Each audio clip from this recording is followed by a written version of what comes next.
It may seem incredible, but it is true.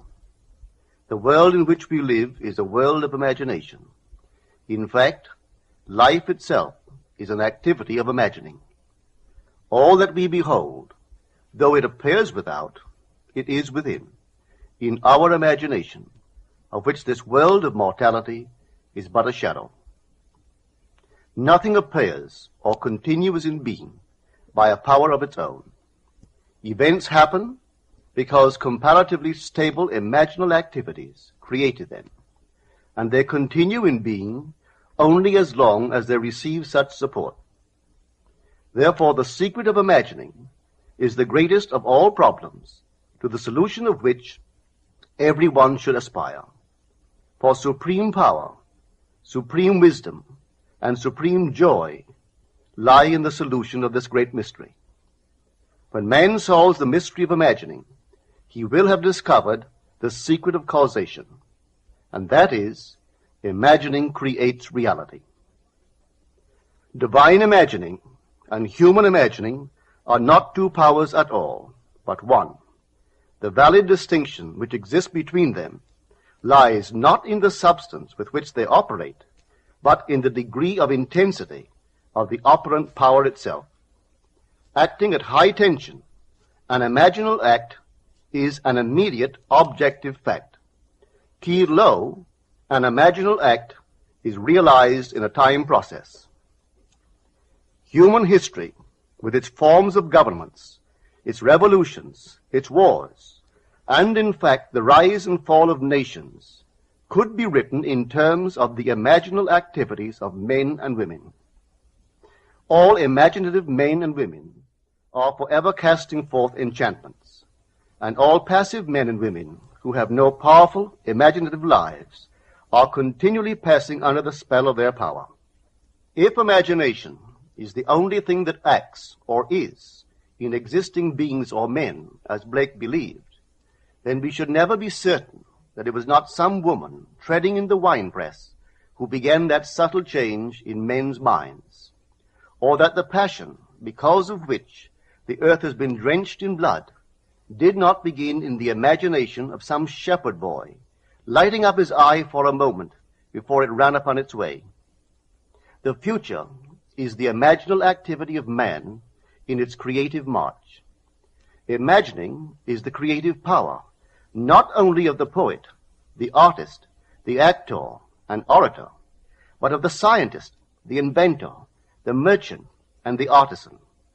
Its abuse in unrestrained, unlovely image-making is obvious, but its abuse in undue repression breeds a sterility which robs a man of actual wealth of experience. Imagining novel solutions to ever more complex problems is far more noble than to restrain or kill out desire. Life is the continuing solution of a continuously synthetic problem.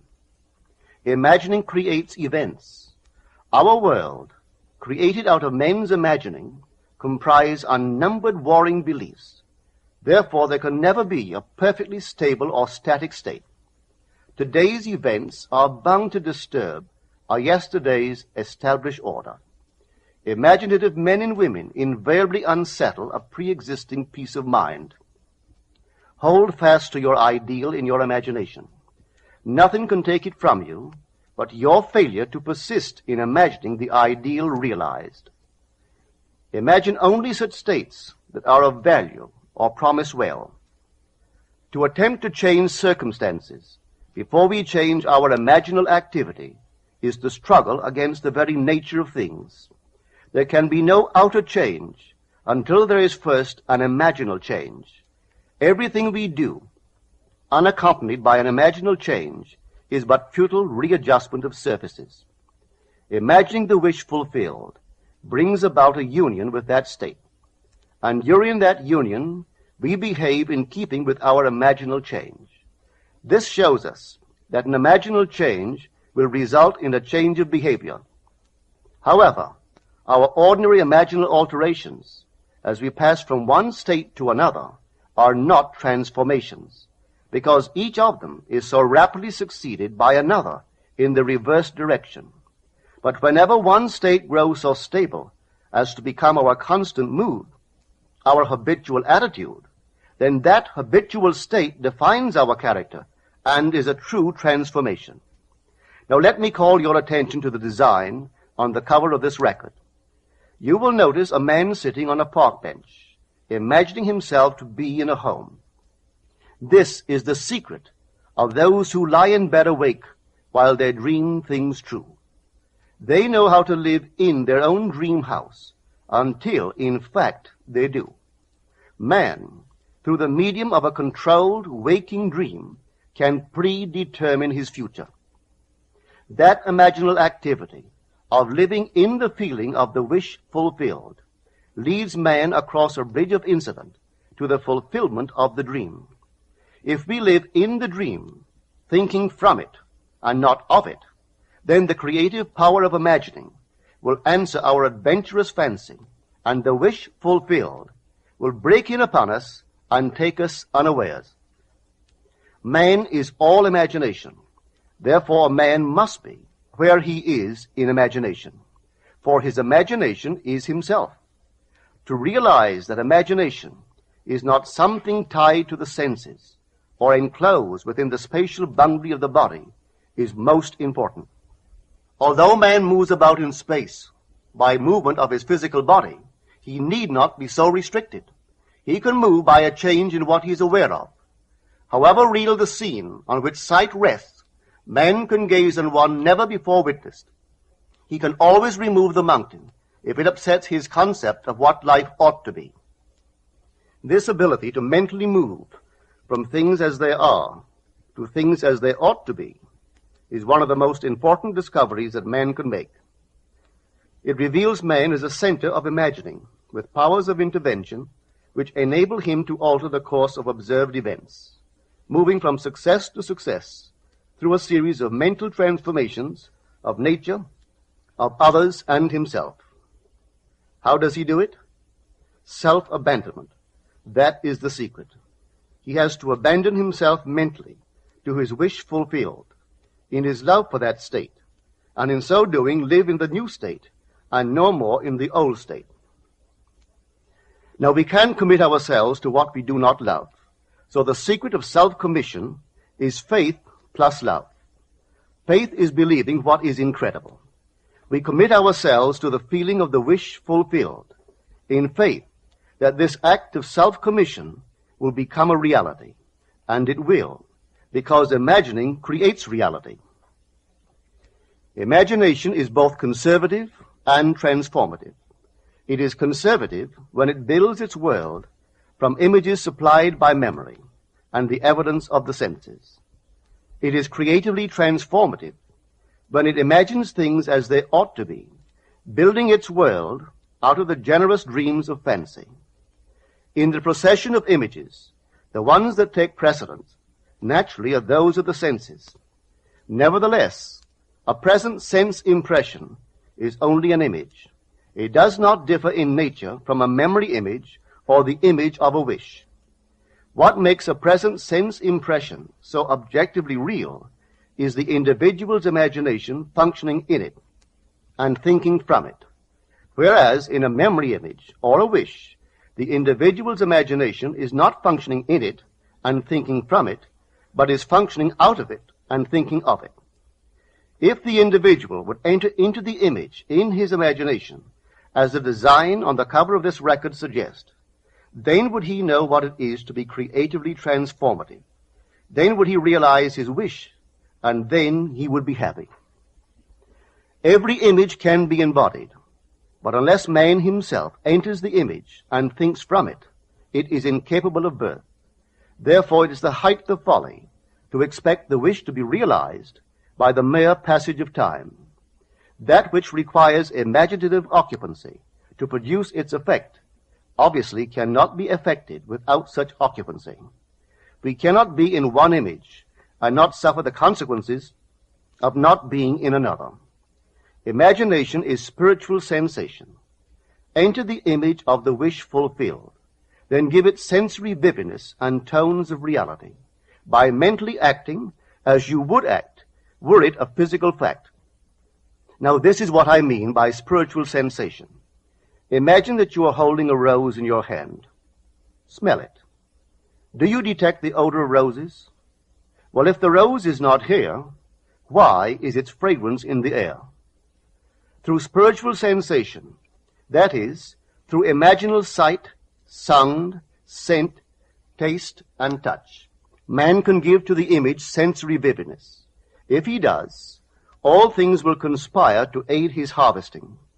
And on reflection, he will see how subtle were the threads that led to his goal. He could never have devised the means which his imaginal activity used to fulfill itself. If man longs to escape from his present sense fixation, to transform his present life into a dream of what might well be, he has but to imagine that he is already what he wants to be, and then feel the way he would expect to feel under such circumstances. Let him, like the make-believe of a child who is remaking the world after its own heart, create his world out of pure dreams of fancy. Let him mentally enter into his dream. Let him mentally do what he would actually do were it physically true. He will discover that dreams are realized not by the rich, but by the imaginative. Nothing stands between man and the fulfillment of his dreams but facts, and facts are the creations of imagining. If man changes his imagining, he will change the facts. Man and his past are one continuous structure. This structure contains all of the facts which have been conserved and still operate below the threshold of his surface mind. For him, it is merely history. For him, it seems unalterable, a dead and permanently fixed past.